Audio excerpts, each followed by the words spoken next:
तो ये तो रिपोर्ट हमने आपको दिखाई कि किस तरीके से लोग घायल हुए हैं और इसमें एक धर्म के लोग नहीं है, दोनों ही समुदाय के लोग हैं। खरगोन दंगे के 5 दिन बाद भी लक्ष्मी नाम की एक महिला अभी तक लापता है। उसके बच्चों का रो रो कर बुरा हाल है, छोटे छोटे बच्चे हैं। लक्ष्मी के परिवार वालों से बात की हमारे संवाददाता ब्रजेश राजपूत ने। सुनिए क्या दर्द है इन बच्चों का। हम जिस खरगोन की चमेली बाड़ी मोहल्ले में हैं और यहाँ पे मेरे साथ एक छोटा एक परिवार है। इस परिवार में ये छोटी बच्ची अदिति है और ये छोटा बच्चा अभिजीत है और ये इनकी मम्मी का फोटो है जिनका नाम लक्ष्मी है। दरअसल उस दिन हुआ ये कि ये जो छोटा बच्चा अभिजीत है ये रामनवमी का जुलूस देखने चला गया और जैसे ही इनकी माँ जो घर पे थी अपनी बेटी के साथ, उनको जब खबर मिली कि बेटा जुलूस देखने गया है और वहां पे पथराव हो गया है, तो एक माँ चिंता के मारे भागी उस जगह पहुंची जहां पे पथराव हुआ था। मगर वो जब यहाँ से घर से निकली तो उस दिन के बाद से आज तक लौटी नहीं है। आज 5वां दिन है। ये पूरा परिवार परेशान है। पिताजी थे वो अपनी पत्नी को ढूंढने आस पड़ोस के रिश्तेदारों के यहाँ निकल गए हैं और हमारे साथ इन बच्चों के ताऊजी हैं। उस दिन क्या हुआ कि मैं तो तालाब चौक में था, रामनवमी के दिन झांकियाँ तैयार हो रही थी, तो मैं और ये बच्चे दोनों हमारे शराब तरफ निकल गए थे और मस्ती कर रहे थे। डीजे वगैरह बज रहे थे, चल रहे थे ना, तो सब लोग मस्ती कर रहे थे वहाँ। तो जब उधर पत्थरबाजी हुई, आग लगा दी उधर मकानों में भयंकर तरीके से। जब गाड़ी उधर फायर ब्रिगेड गाड़ी गई ना, तो मैं उधर से फिर भाग के आया कि बच्चे अपने घूम रहे नहीं, कहीं जल्दीबाजी हड़बड़ी में कहीं कोई मिला के देने दे पत्थर वगैरह।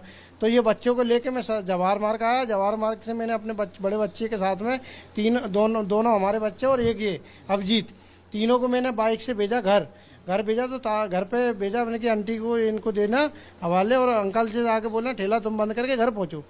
तो इसकी वजह से मैंने अपने भाई के पास भेजा है। तो ये ताला लगा था घर पे ताला लगा था और जब जानकारी उधर उसके मतलब मेरे छोटे भाई ने पता करा, ठेले पे से आया तो गया अपनी दीदी घर। तो अब दीदी को घर छोड़ के दीदी के वो बोलती है कि मैं जवाहर मार्केट से इनको सरापा तरफ से इनको ढूंढ के लाते। अब यानी इनकी माँ चिंता में आ गई कि बच्चे अभिजीत वहाँ गया हुआ है, वापस कैसे आएगा, तो उसको ढूंढने के लिए उसी जगह चली गई जहाँ पे सब जगह। तो अभिजीत जब तुम वहाँ गए तो वहाँ तुमने क्या देखा? वहाँ मैंने ये देखा कि वहाँ पत्थर और आग लग रही थी, तो इसलिए हम भाग पापा आ गए और पापा के साथ बैठ के ठेले पे आए। तो ठेले से भैया हमको घर छोड़ गए। घर आए तो यहाँ मम्मी तुमको देखने कहीं चली गई थी? यस। तब से अब तक मम्मी का आई नहीं? नो। तो अदिति तुम क्या कहोगी, क्या हुआ तुमको? मम्मी ने कहाँ छोड़ के गई थी? मम्मी ने बोला कि तुम बुआ के घर चले जाओ, मैं भैया को लेके आऊंगी, फिर अपन लोग घर पे चलेंगे। तब से आया नहीं है वो। मम्मी क्या आती है? तुमको उनका जो फोन था उसका क्या हुआ? फोन लेके गई थी मम्मी? फोन लेके गए पर स्विच ऑफ आ रहा है। अच्छा, तो अब तुमको क्या लग रहा है, कहाँ होंगी मम्मी? हमको तो ऐसा लग रहा है कि मम्मी अपने पास ही होंगे। पास ही होंगी ना? तो बच्चों को उम्मीद है मम्मी कहीं होंगी, आसपास ही होंगी। मगर चिंता की बात यह है कि आज 5वां दिन है। देखिए घर परिवार के लोगों ने एक एफआईआर तो करवाई है और एफआईआर गुमशुदगी की पुलिस ने कर ली है। मगर इसके बाद से ये जब पुलिस के पास जा रहे हैं तो पुलिस का कहना है कि अभी इस एफआईआर पर इन्वेस्टिगेशन करने का समय नहीं है। उम्मीद है कि इन बच्चों की माँ इनके पास जरूर आएगी। क्यों अभिजीत, तुमको लगता है मम्मी आएंगी? यस। लगता अदिति है तुमको लगता है ना मम्मी आएंगे? तो देखिए इन बच्चों की उम्मीद की जानी चाहिए, इन बच्चों की आस निराश ना हो, बच्चों की मम्मी आए, वापस आए। और ये पूरा परिवार बड़ा गमगीन है, चिंतित है। मगर उम्मीद है पुलिस मदद करेगी, आज नहीं तो कल, और इनके बच्चों की माँ जरूर वापस लौटेगी।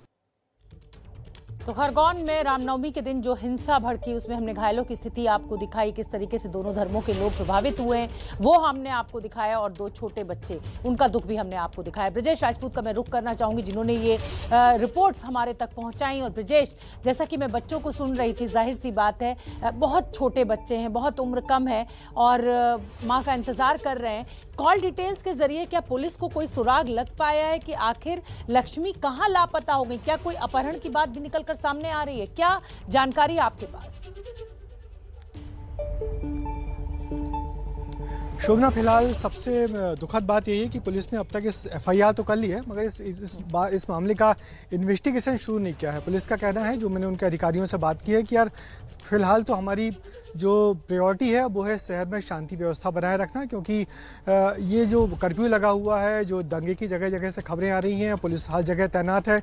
यदि ये मामला ये सांप्रदायिक हिंसा और जो आग ठंडी पड़े तो इसके बाद दूसरे मामलों पर ध्यान दें। पुलिस का कहना है कि ये केस बहुत जल्दी सुलझा लिया जाएगा, क्योंकि इसमें सबसे महत्वपूर्ण कड़ी है जो कॉल डिटेल्स है। तो जैसे कॉल डिटेल्स खंगाला जाएगा तो कुछ ना कुछ सुराग मिल जाएगा। मगर फिर भी जिस तरीके से दिन बढ़ते जा रहे हैं, परिवार की चिंता बढ़ रही है और लोगों की चिंता भी बढ़ रही है कि मालूम नहीं लक्ष्मी किसी हादसे का शिकार हो गई या कहीं और चली गई, क्योंकि अब तक उनका किसी प्रकार से कोई सुराग नहीं मिला है, ना किसी प्रकार का कोई डेड बॉडी है, ना तो ये है कि कोई कॉल डिटेल है कि कहीं से उन्होंने कॉल कर दिया हो।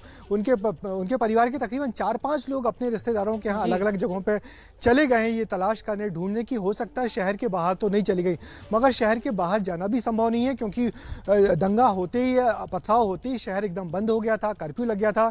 तो फिलहाल अभी इसी उलझन में है परिवार के लोग, आखिर लक्ष्मी गई तो गई कहाँ, और पुलिस के इंतजार में है कि पुलिस जब इन्वेस्टिगेशन शुरू करे इस हालात को ठंडा करने के बाद, तब कहीं जाके कोई सुराग लक्ष्मी का मिल पाएगा। लेकिन फिलहाल बच्चे बहुत दुखी हैं, परिवार बहुत दुखी है लक्ष्मी के 5 दिन पहले घर छोड़ के जाने से। बिल्कुल ब्रजेश, जाहिर सी बात है कि पुलिस का अपना पक्ष हो सकता है, सत्ता का अपना पक्ष हो सकता है, लेकिन जिसकी मां 5 दिन से घर नहीं लौटी है, जिसकी पत्नी 5 दिन से घर नहीं लौटी है, उसका अपना दर्द है। मेरे साथ अभी 2 दिन पहले गृह मंत्री नरोत्तम मिश्रा थे और उन्होंने कहा कि भाई क्रिया के खिलाफ प्रतिक्रिया तो होती है। ये बुलडोजर चलाने को लेकर मेरा सवाल था, तो क्या माना जाए कि सरकार जो है वो क्रिया पे प्रतिक्रिया देने में व्यस्त है, बुलडोजर से दोषियों के घर गिराने में व्यस्त है, और इस गरीब मां को ढूंढना किसी की कोई प्रायोरिटी नहीं है सरकार में, शिवराज चौहान सरकार में? बिल्कुल सही कहा आपने शोभना कि सरकार का पहला टास्क यही था। सरकार ने जिस आनन फानन तरीके में जो दंगाई थे या जिन लोगों ने पथराव किया था, जिस जल्दबाजी में उनके घर गिराए हैं, उस घर गिराने से आखिर हासिल हुआ क्या? क्योंकि एक बहुत बड़ा पैनिक हो गया, बहुत बड़ा वर्ग ऐसा हो गया जो सड़कों पे आ गया अपने घर गिराने से। मगर बड़ी बात यही है कि यदि जो वाकई दंगाई है उसको आप जेल भेजिए, उसको हिरासत में लीजिए, मगर जिस तरीके से बुलडोजर चलाएगा उसका यहाँ बड़ी गहरी प्रतिक्रिया है। लोग बेहद दुखी हैं क्योंकि उसमें कुछ बेगुनाह लोग भी हैं। बिल्कुल जाहिर सी बात है, और सरकार को ब्रजेश अपनी प्राथमिकता तय करनी होगी।